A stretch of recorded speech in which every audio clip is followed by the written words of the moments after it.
It's finally here, the Microsoft Surface Book 2 13-inch, and although it looks like its predecessor, today I'll tell you in my review why it's better. Stay tuned.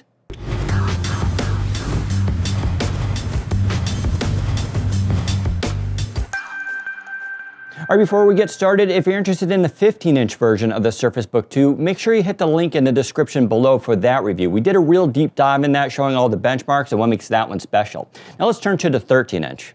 It's very easy to mistake the Surface Book 2 for the original Surface Book. Microsoft kept the design language exactly the same, including that hinge. Although some people didn't like it, it absolutely worked. The Fulcrum Hinge is needed for balancing this device when it's open, and I'm actually kind of glad Microsoft kept it. Going beyond the outside, Microsoft has redesigned the Surface Book 2 from the inside out. That includes all new specifications. For instance, there's a dual-core Intel Core i5 version. It's 3.2 gigahertz.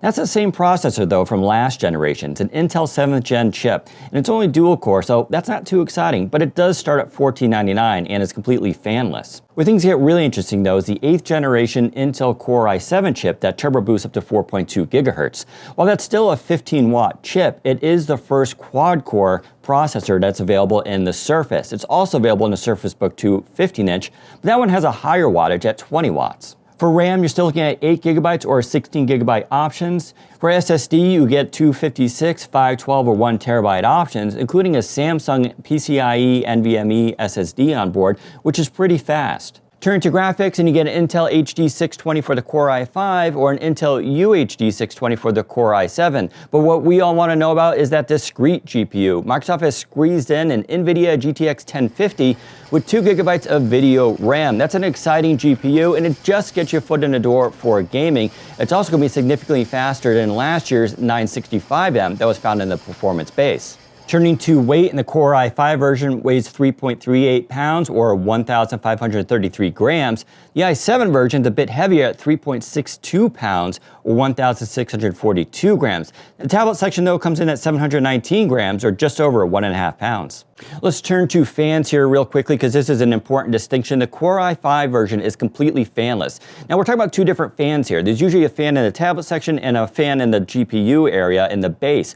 The Core i5 doesn't have anything. It's passively cooled, it's completely silent. The Core i7 model though keeps a fan in the base for that GTX 1050, but the Core i7 chip in the actual tablet section is completely fanless and is passively cooled as well. That differs from the 15-inch model, which has fans in both sections.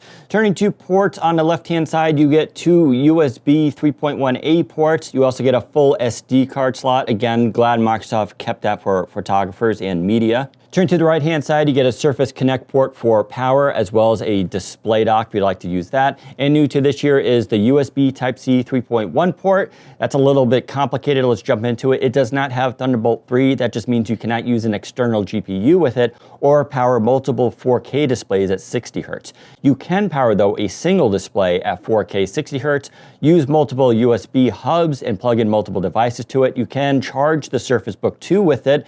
If your charger is powerful enough, you can also, of course, charge other devices from it. On the top side of the tablet, you have a 3.5mm headset jack. You can still see the radial vent here for passive cooling. You can also see where the antenna lines are for the Wi-Fi and Bluetooth. Over on the left-hand side, you do have your volume rocker and power button. Again, no change from last year.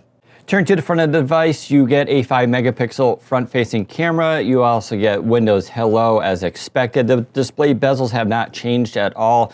The display itself is still 3x2, 3000 by 2000 resolution, but the contrast ratio has improved. And overall, it's a very nice display. It has excellent viewing angles. We did get 99% sRGB rating for it, as well as 80% Adobe RGB. While that's not perfect, that's pretty darn close to it. Now, for those concerned with light bleed, I can say I still see a little bit of edge bleed here and there, but it's only when the device is booting. I don't notice it when I'm using the device at all. I know people are very sensitive to that. I think it's an overreaction, but if you're going to be concerned about light bleed, there is still a little bit. I don't think they can do much to solve that. Turning to the Fulcrum Hinge, not much has changed from the original Surface Book. The design still looks the same, but the internals have been updated. The bustle wire mechanism is now much more quiet, so when you release the display from the main base, you won't hear it as much. Looking at the keyboard, it still has the same design and layout. They do have dedicated buttons though for display brightness, which is a welcome change.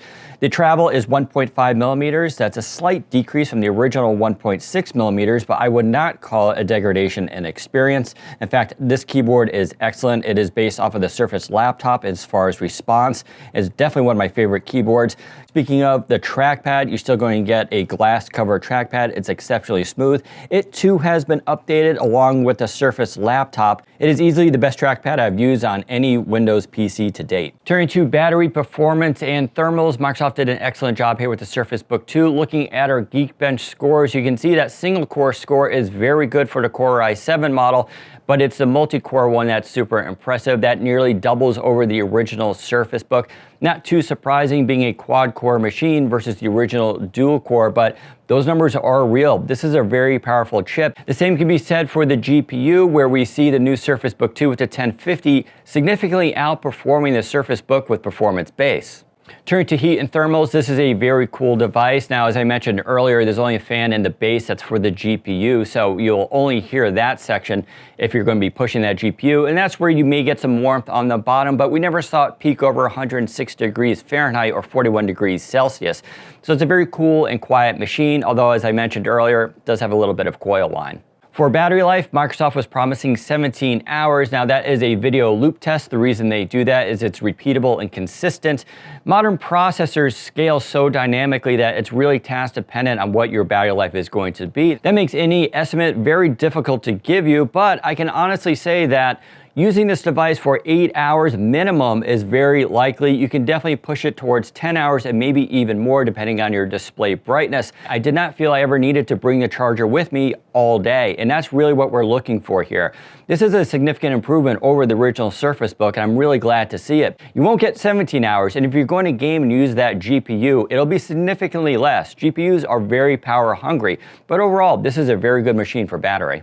Now, the Surface Book 2 13-inch is Windows Mixed Reality capable, but I'm not in love with the experience. First of all, you're going to have to use a USB Type-C dongle in order to connect a display adapter up to it. That's because there's no dedicated HDMI display port. And that's not so bad, but then you also have to plug in a USB Type-A, and since it's on the other side, you're going to want to use a hub for that. Now, the experience has been okay, it works, but something with the refresh rate and that USB Type-C port, I'm not really in love with.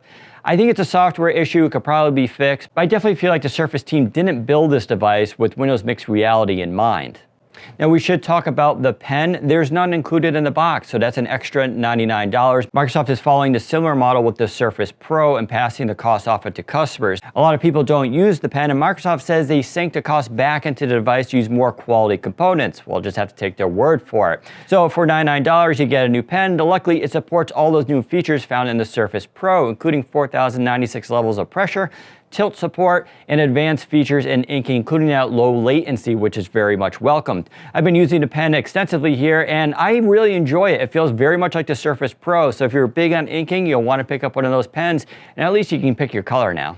Okay, let's bring it all in. What do I think of the Surface Book 2? It's a significant improvement over the original. In fact, let me speak to the early adopters. You know who you are. You bought Surface Book on day one, and you probably got burned by a lot of issues. Microsoft had a ton of problems with the Intel Skylake chipset on there. Heck, Windows Hello barely worked on it as well. Now, that was fixed later on with a lot of firmware updates, but there were ongoing problems that were really frustrating. I can say I did not exhibit any issues here going into Surface Book 2. Everything just worked. Windows Hello was reliable, it didn't overheat, the battery life was phenomenal. Now, there are still some small problems. For instance, there is coil whine, at least when plugged in high performance mode. When it's on battery, I didn't notice anything. That may bother some people, and I hope Microsoft can fix that during production. That may be related to that new Intel Core i7 processor as well. But overall, the experience has been really excellent. It's all the small changes here. It's the new keyboard, it's the trackpad, the display looks better, even the audio speakers are better. Pen and inking is better. You can use Windows Mixed Reality on this. You get all-day battery life. You get significant performance, especially at that i7 and GTX 1050 model. So besides those looking to upgrade, who else should buy this device? Now, obviously, it's very expensive. I don't want to belabor the point. Surfaces are never cheap. They're not about value. They're about performance and quality. There are a lot of good alternatives on the market, including ones from Dell, HP, and even Razer. So if you're looking to save some money and still get value, I would check out those devices. However, if you're a student, an architect, or you're in science or engineering, that's where Microsoft is really aiming this device for, and I think it succeeds. It's a great choice if you can afford it.